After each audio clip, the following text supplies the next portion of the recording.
but I must stress that the difference is insane. Right, so I've got a bit of space in front of me, so I'm going to plant it now.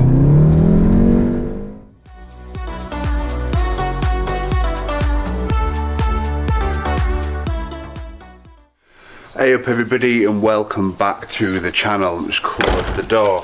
So over the last couple of days, a lot of things have gone on with the car. So I've got the JB4 fitted. I've also had a bit of chance to go out and do some logging, and I just wanted to bring you guys a video just outlining what my thoughts are, a bit of a review. We'll go out, we'll go onto the road where I was doing the logging, just so you can see everything that's been going on. And I'm hoping that this video gives you a good idea as to what you can do with the Golf R. It's also applicable to the S3, the Leon Cupra, and a lot of things over the MQB range. Now, a lot of people are quite sceptical about these tuning boxes, and I want to put that to bed because I'm really enjoying this. But without further ado, let's get into it. So I wanted to talk to you a little bit about the JB4 because I went over to Lounge Street Garage to go see Shaq, and he's got an exceptional reputation with these sort of tuning boxes, and that's because he fits so many of them. He does a lot of custom 6 mapping. He's got a very, very good reputation doing it, and even if you buy a used one, he will help you set it, fit it, whatever you need to do. Now, if you buy a used one with a Bluetooth module and you're in the south of England, he can, you know, if you get it fitted yourself, and there's plenty of YouTube videos showing you how to, he will also set you up a custom 6 map. Now, as I mentioned at the beginning, a lot of people are sceptical about these tuning boxes, and myself included. So I've sort of, if you've seen the video about me getting it fitted, you'll hear me talk about my previous cars being mapped and being custom mapped and whatnot. And you know, I thought that was the only way to go. And I was saying it to Shaq when I was getting the box fitted. Is well, thanks to Zuki Swift for pulling out in front of me. And I was saying that, you know, you see these DT UK ones, you see quite a lot of them, and you know, the DT UK ones have proven to be bad on these cars. And I think that was one of the first things that I saw regarding a tuning box on the Golf R, and that put me off, and I'm not going to lie about that. And more on the Facebook group and on the forums, I was seeing people talking about JB4s. They're easy to fit, they're relatively cheap at £500 there or thereabouts, and they give you quite good gains. I mean, one of them that Shaq set up ran 370 brake horsepower and 380 odd pound-foot torque. And on Draggy Wars, and if you don't know what Draggy is, I'll tell you now. It's a timing device that's used to time 0 to 60, 60 to 100, 100 to 200 kilometers an hour, and it gives you some real-world performance figures. Now, on draggywars.co.uk, which has been set up specifically for the MQB chassis and that sort of like, there's a really good time from a lad called Kevin Giles who did 0 to 60 3.74, I think it was. Don't quote me on that, but if I'm wrong, I'll put it on the screen here. So it's got potential. It's got a big potential for that. You can also go stage 2, which incorporates a downpipe and an intercooler, and that'll allow Shaq to then tailor the details a little bit more. Now, when I went to go out for the test drive with him, I was very, very surprised. He was actually just driving up to the spot where he does the logging, and you know, I asked him how much throttle input he used, and he was like, oh, well, he used 40%. And that to me felt like stock. Now, I know when you're in the passenger seat of a car, it does seem to feel a bit quicker from my experience anyway, but you can definitely tell just from that moment that there was a lot more of a shove. Now, we did a bit of logging. We went up to the National Speed Limit Road and did some 3rd and 4th gear pulls, and the power was unbelievable. Now, these cars are sort of quite tame as stock. Get that JB4 box in it, it's like a rocket machine. I can't stress enough how much of a difference there is. Now, I'm going to show you what the logs look like. I'm going to go over to the road where I do the logging as well. Granted, if we get a bit of space, you know, I will do a 3rd and 4th gear pull just so you can sort of hear it and see my sort of reaction. But yeah, sort of so far about a week in, and I'm really enjoying it. I can see why people get the bug to want more, simply because, you know, we know that there's more in the car, and if you really wanted to do it, you can go stage 3 with a big turbo and get, I don't know, anything from 450 to 530 horsepower, whatever they go to. I'm in a little bit of traffic at the moment. I think it's a Sunday shopping traffic, so I'm going to take this opportunity to speak a little bit about the JB4 itself. So it's done by a company called Berger Motorsports. They're over in the US. They've done them for the N54 BMW engines, quite a lot of different sort of applications. If you look at the box that you get when you get the JB4, you'll see there's a lot of tick boxes in it. These are all different models that they're doing for. The MQB ones have been known to be very, very good, and I'm just sort of wanting to reinforce that as well. Now, the fitting process took around an hour. There's a couple of plugs that needs to be done. Now, if you're looking at fitting it yourself, like I say, there's some really, really good YouTube videos to be able to do that. And you know, if you're anywhere in the north of England, as I mentioned earlier, you can go over to Shack to get it done. For the sake of £500, I mean, the competition, what you're looking at, you're looking at APR, MRC, and any sort of remapper anywhere in the UK, essentially.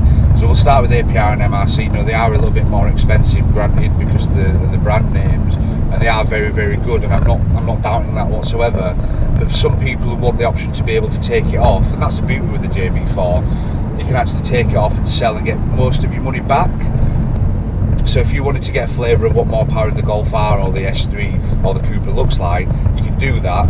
And then if you want to go stage 2 from there onwards, you can. And the money that you get from the JB4 can go towards that. The only downside for me personally that I felt, and this is me being sort of, you know, as honest as possibly can be, is that with the other tunes, with the APR and MRC stuff, you tend to get a DSG tune.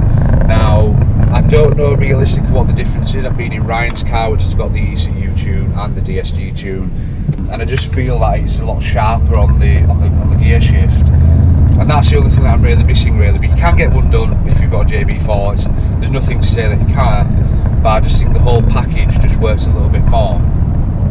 But with that in mind, you know, you're spending, as I say, £500 on a tuning box that's been proven to get good gains. It's been proven with real world times about the 0 to 60 and 60 to 100 and whatnot, and even quarter mile times as well.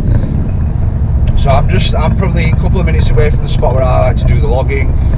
Once I've done a run, I'll put the log on the screen and I'll talk you through what goes on and the different parameters. Now, bit of a funny story. I'm colourblind, so when I'm looking at the logs, I have to sort of really concentrate to understand what I'm talking about, and also to understand what's being shown on the screen. But I'm hoping to get this on a dyno sometime soon. I just want to see what power it's running, see what's comparing to a stage 1 from Artec, who've just started doing the Mark 7 cars, from APR, who've done them for, I think, since they came out, and MRC, who've done them since they came out as well, and just to do a bit of a comparison about that. Real world differences you're not going to feel much, but if you're after figures, then you're going to notice quite a lot. So we're approaching the point where I do the login, so I'm going to put it into sport mode, put it into manual. Straight away I can feel the pull a little bit more. I don't know how much of the exhaust you're going to hear, but for me personally, I think the car feels or sounds a little bit more hectic, and that's one thing that a lot of people sort of put the Golf down on, is the sound of it. And I've got the res delete, so you can hear that a little bit now, I think. But the car with the JB4 just sounds a little bit more urgent, and that's what it feels like as well. So normal logging, what you're supposed to do, and I'm going to have a Mercedes right in front of me as well, come on, is go from 3rd gear, maybe 40 mile an hour or something. I'm a little bit higher than this, but I'm just trying to get a bit of a gap between me and the car in front. Pin it, not all the way down to where the kick down is, up into 4th, and then down again. So I'm going to loop around a little bit, or if I can get a bit of space in front of me, I'll do it again. But even from that, even from my body there, you probably see me go back a little bit, and that's not something you get in the standard Golf R. And I know it's difficult for you guys to understand what it actually feels like unless you've got a tuned car, but I must stress that the difference is insane. Right, so I've got a bit of space in front of me, so I'm going to plant it now. Up into 3rd, up into 4th. We're in Mexico, by the way, guys. Up into 5th. It's just effortless, absolutely effortless. And that's the brilliant thing about these cars, is you just get this power on an instant. You know, they've got relatively small turbos, so the lag as if it's there is not really there.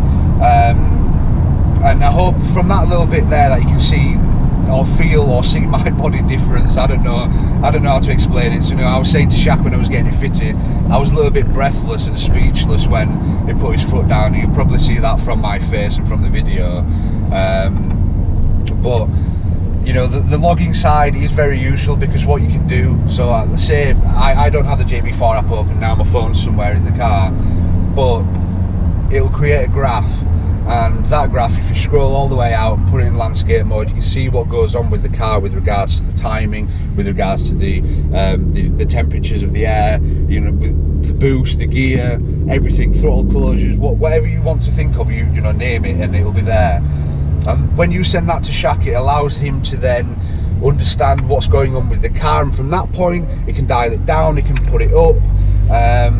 I mean, for example, the other day when I was doing the logging, he told me to put the boost down from 5,000 RPM from 23.6 psi to 23 psi, because what was happening is the throttle was closing quite a lot between them gears. And when you look at the log, and I'll see if I can find a picture of this log and I'll put it up now if I can, you can see the little line that comes down, and obviously these throttle closures are minimal, like you'll barely even feel them, but from Shaq's perspective, he wants to get it bang on and correct for you, and I can't blame him for that, simply because he's just wanting to do the best job he possibly can do and get the cars running as best as they can. Now, I'm running on Shell 99 fuel, and one of the sort of conversations we had when I was getting it fitted, which if you haven't seen that video, I'll link it down below, is that somebody came to him with Jet 95 fuel, and he can't map too well on that. The timing pull, there's a lot of differences on the sort of logs that you have, and the customer went away, used 99 ROM for a couple of weeks, and then he could then come back with a log, and Shaq could sort of amend it from there. Now, these cars are only meant to run on 99 anyway. If you look on the fuel cap, it said 98 or above, and to my knowledge, there's no places in the UK that do 98 ROM. There might be a couple. If there's anywhere near you, then let me know down in the comments. But for me, I've got two Shell garages within a mile of each other that both sell V-Power. I've got a Tesco within sort of 10 miles, so I tend to go for Shell just because of the ease of use. But all in all, you know, the car itself, it feels better than ever. We've got an absolute shed of power, and I'm going to do it again in a second. So come around the corner, foot down, and it's just bags, and it just comes, and it just keeps going. The speedo's just stupidly just rising so quickly. And you might think I'm overreacting a little bit here, but I'm struggling to think of words to describe it, but it's exceptionally good. And anyone thinking of wanting to tune the car, maybe you want a little bit more power but you don't want to be pushing too hard, get the JB4. If your car is under warranty, and I'm not saying it will be covered and there's no guarantee of that, but if you want something that you can take off, get the JB4. You know, the maps from other tuners aren't reversible to a certain degree. You can't take them off and sell them, they're just there. If you take them off, you're back to stock and you can't recoup any money. But with the JB4, if you wanted to take it off, whether you're selling your car or you're going stage 1, stage 2, stage 3, then you can then take it off. And if you've got the Bluetooth module, you're looking around £400. But considering you pay £500 for the actual product, it's just a no-brainer. I mean, for me now, I came into this sceptical about these tuning boxes, and I must say, it's made a massive difference. It's put that sort of thought to bed for me especially, and hopefully it has done for a lot of people who've got the JB4s. But anyone thinking of getting one, you know, if you've got the spare cash, do it. Regardless of whether you get one off the internet from Burger Sports Direct or from Shaq. All I'm saying is, if you get it from Shaq, you'll get all the support you could possibly want from it. But yeah, I really love this. You know, plans for the car in the future, I'm not entirely sure. I could go to a tuning company, for example. It could be APR, it could be MRC, it could be Artec, it could be anybody who does maps for the cars. Because I think the maximum I want to go to is stage 2. So, although you can go stage 2 with the JB4 as well, but you're not particularly going to get them peak brake horsepower numbers if you're going to be on a dyno. But that isn't everything, it's all down to the real world differences. Now, in terms of this series of videos I'm going to be doing about the JB4, I'm actually going to do some draggy times as the car is stock, because when you get the JB4 you've got 6 maps. Map 1 I believe is stock, and don't quote me on this because I need to speak with Shaq about it. Map 2 is the standard one where it's literally a plug and play. If you get get the JB4 without a Bluetooth module, you're going to be on map 2 and you're going to be around the 350 brake horsepower mark. So you'll be gaining 50 brake horsepower, maybe 60, 70 pound-foot torque. Still going to be very noticeable. And then map 6, which is a custom one. And if I've got a chance to put a screenshot on the screen now, I'll show you what the custom ones are and also what parameters you can change. And I'll do a difference on draggy. That could be 0 to 60. You know, that's a good time that people want to look at. 60 to 100 if I find a private road somewhere to do that. I won't do 100 to 200 kilometers an hour because that's getting into silly speeds. And even on a private road, I don't want to lose my license or anything like that. But if you want to see them videos and you want to see what's going on with them all, like, subscribe to the channel, drop a comment down below if you what route you've gone with your S3, with your Golf R or with your Cupra.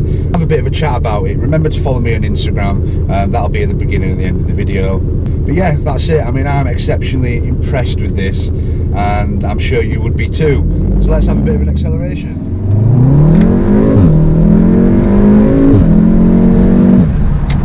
There we are. Until next time, I'll see you then.